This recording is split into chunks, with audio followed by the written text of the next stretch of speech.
Hello! What's up, everyone? So, i-flex lang na ako kung napalit kagahapon, no? After na ako naglaag-laag. So, nagdugay na jud ko naghuna-huna nga magpalit ko og mga gamit pang garden. Or kanang mga cleaning tools dira sa garden.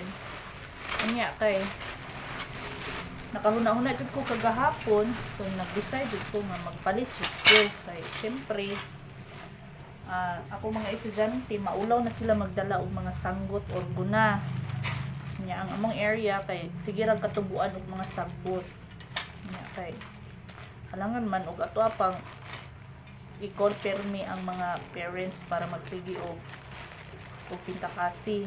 So why not ato silang pahinluon sa ilang mga area, no, para makabalo sila unsaon paghinlo. So karon ako na nag-provide kay sige ra kung ingon nga magdala og sanggot ug guna, dili man sila magdala. So pues para kay makahinlo jud sila og tarong sa mga area, nagpalit ko ani. Nagpalit ko dito sa palengke na atay upat ka small nga guna. Siya ro naman po dili ni mapuslan. Upat ka small o isa ka big. So dako ang isa. So, ibig sabihin, kung dako, mahal-mahal dyan ni siya, compared ani gagmay. At least, naay 5 ka buok, naay 5 ka bata nga makahinlo.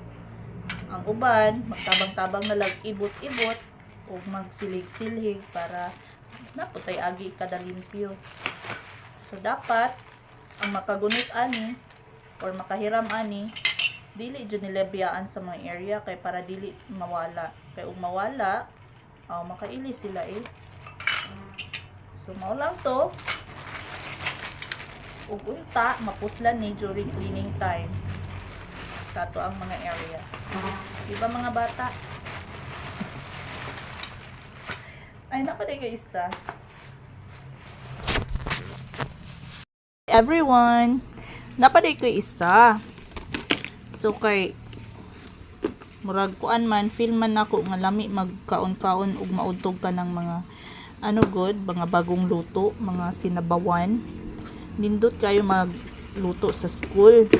Kaya naisipan kong bumili ng butane. So, butane for school. Magbalhin ako kusina sa eskwelahan. Kani siya, igor po ni siya lutuan every lunchtime ug unsang mga klaseng mga luto among gusto. And of course, tagtaran. Basta pa'y kulang, karahay, kaldero, o mga seasoning para anything luto. Provided na ang amuang butane.